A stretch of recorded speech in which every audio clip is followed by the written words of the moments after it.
The definition of what full-time employment is up for debate. That this young generation seems less capable to deal with stress than previous generations. That is true. And so they're really good at presenting a confidence that they don't have. They sound like they have all the answers when they don't. It raises the question, is that bad?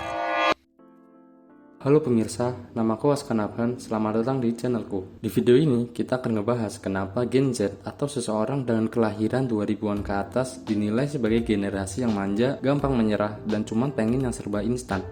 Padahal kan seperti yang kita tahu, untuk menjadi orang yang sukses diperlukan mental dan tekad yang kuat, bukan yang dikit-dikit minta healing karena overthinking. Lalu sebenarnya apa sih yang membuat generasi kita ini atau Gen Z dinilai sebagai tidak seperti pendahulunya yang terkenal pekerja keras dan pantang menyerah? Berikut ada 2 poin yang sudah aku rangkum dari berbagai sumber yang linknya akan aku taruh di kolom deskripsi video ini. Yang pertama yaitu kemudahan. Ada pepatah yang bilang bahwa bad times make a good people. Good people make a good time. Good times make a bad people, and bad people make a bad time. Itu tadi kayaknya pepatah yang sangat relate sekali dengan kehidupan generasi sekarang. Karena dibanding dengan pendahulunya, Gen Z memiliki privilege yang tidak dimiliki oleh generasi lainnya. Gen Z adalah generasi pertama yang merasakan teknologi digital di mana kita dapat melakukan berbagai macam hal dengan cara yang instan. Seperti mudahnya mendapatkan informasi, berkomunikasi dengan jarak yang jauh, memesan makanan tanpa effort yang besar, dan kita bisa menyampaikan ide kita hanya dengan ketikan. Berbeda dengan generasi sebelumnya, yang mau ngapain aja itu serba susah. Mereka harus meluangkan effort lebih banyak untuk sekedar mencari informasi yang mereka inginkan. Karena memang teknologinya belum secanggih sekarang. Nah, awalnya sih perkembangan teknologi ini baik-baik aja ya. Namun makin kesini, kok ada yang gak beres sama generasi ini. Pasalnya, karena teknologi yang terus berkembang setiap detiknya, orang-orang sekarang ini semakin dipermudah dalam keberlangsungan hidupnya, yang membuat orang tersebut jadi ingin segala sesuatunya serba instan. Dan pada akhirnya, orang tersebut jadi pemalas, serta gampang menyerah dalam mengerjakan suatu permasalahan yang sedikit rumit. Belum lagi, sekarang ini muncul berbagai AI yang memiliki berbagai macam kegunaan. Contohnya, ChatGPT.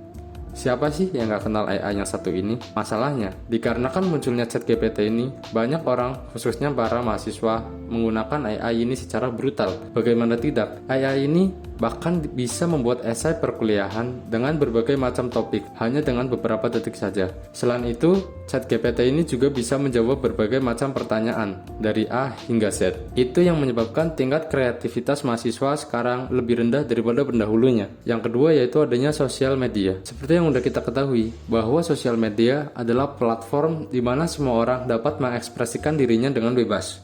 Seperti menyampaikan ide, memposting gambar, memberi like ke postingan orang lain, dan bahkan mengomentari postingan orang lain. Hal itu membuat sosial media menjadi wadah untuk semua orang dapat bersosial atau berinteraksi satu sama lainnya. Masalahnya, tidak semua orang yang menggunakan sosial media mengerti aturan dan norma yang berlaku, sehingga seringkali terjadinya hal-hal yang tidak diinginkan terjadi, seperti cyberbullying, harassment, bahkan yang paling parah yaitu doxing.